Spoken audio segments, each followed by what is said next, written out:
All of us are familiar with the topic event. However, when we are asked what mega event means, it becomes more difficult to answer. A mega event can be defined as a one-time major event that is generally of an international scale. In a sense, this definition is correct, but contradictory at the same time, putting as a case the Olympic Games, which are not a one-time event as it takes place every 4 years. Maris defines mega events in the following way. Their volume should exceed 1 million visits, their capital cost should be at least 500 million, and their reputation should be that one from a must-see event. To make the definition perfect when talking about the Olympic Games, we're going to add that one from Roche, highlighting the most popular appeal. The most recent definition of mega event would be that one from Frawley, who demonstrates that in order to classify an event as mega, it should include the following factors illustrated.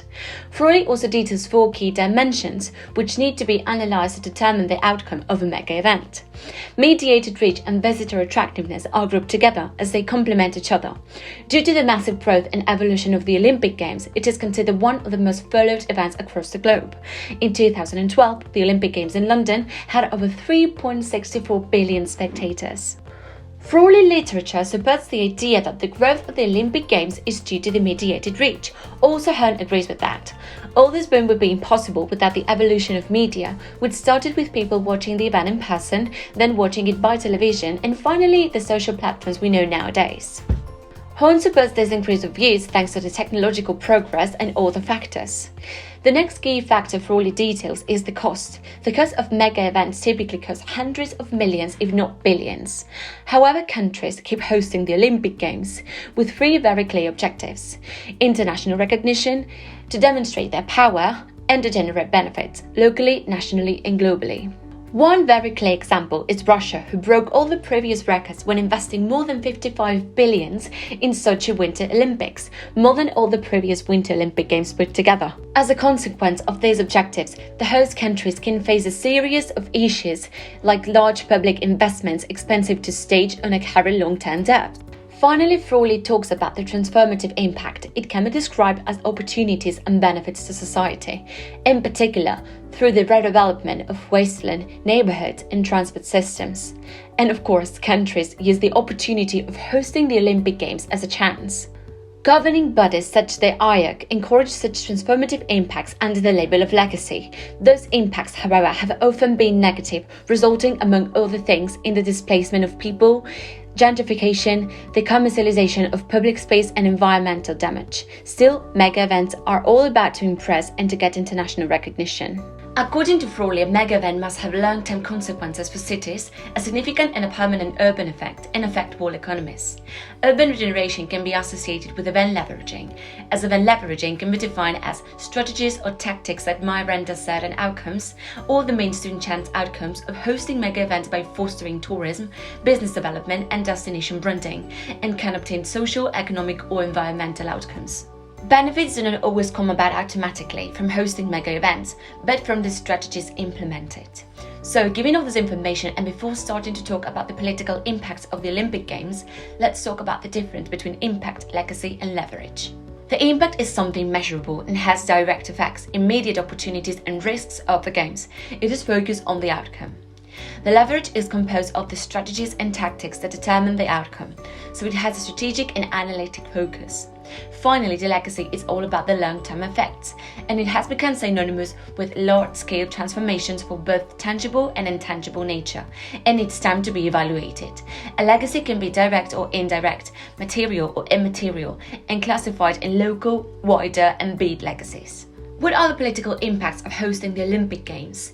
Well, international relations structure the environment around the most varied political, geopolitical and economic strategies, but they are also complemented by international sport competitions. Governments and the private sector are ready to invest millions, if not billions, to host the Olympic Games in their country. However, it's all about strategy, in which the territorial positioning on a global scale and power is important.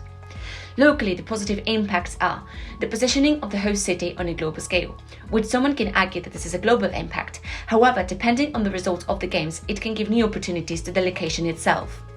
Cooperation between local political parties and authorities, having as a great example the Olympic Games in Barcelona in 1992, but all the political authorities, no matter in which political party they worked, moved in the same direction with all the legal agreements about the Games. and local pride. The negative impacts are terrorism, which can be also a national impact. However, in the long term, this factor affects the image of the city itself and the action of relevant bodies and authorities in the future. As an example, we have the Munich massacre in 1972, result of political issues.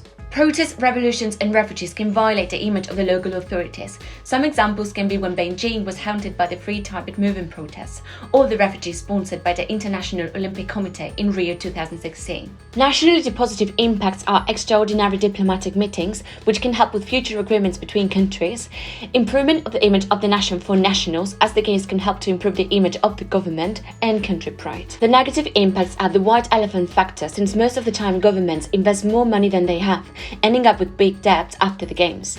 Nationalism and political fanaticism, putting as an example the Olympic Games in Berlin in 1936, when Hitler decided that only Iron German athletes could participate, and protests against government measures during the Games, as happened in Brazil in 2016, ending up with protests and strikes. Globally, the positive impacts are the positioning on a worldwide scale as cities seek to enhance their image globally, international broadcasting, without which the first point would not be possible, and extraordinary meeting between leaders. The negative impacts are political tensions between countries.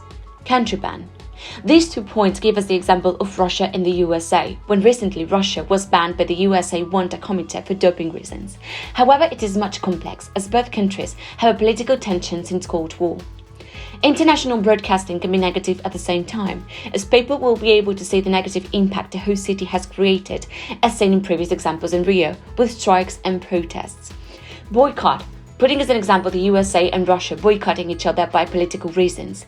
In 1980, the USA led a boycott of 62 countries and regions at Moscow Games, and then the Soviet Union team boycotted the LA Games in 1984. After this analysis, which successful and unsuccessful legacy examples can we find in the Olympic history? We previously explained the term of legacy. London 2012 venue legacy is a successful legacy example, where after 6 years its legacy continues to add value to the city and its citizens. The Games also boosted the UK economy by £9.9 billion.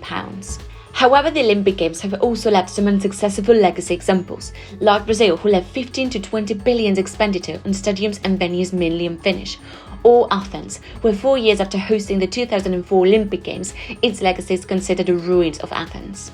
In conclusion, while the prospect of hosting the Olympic Games can be alluring and stimulate city and national pride, as well as the hope for long-term economic development, in practice, the decision about whether or not to host the Olympic Games should be approached with caution and long-term planning. If not, the global image can be significantly tarnished and lead to what we call soft disempowerment.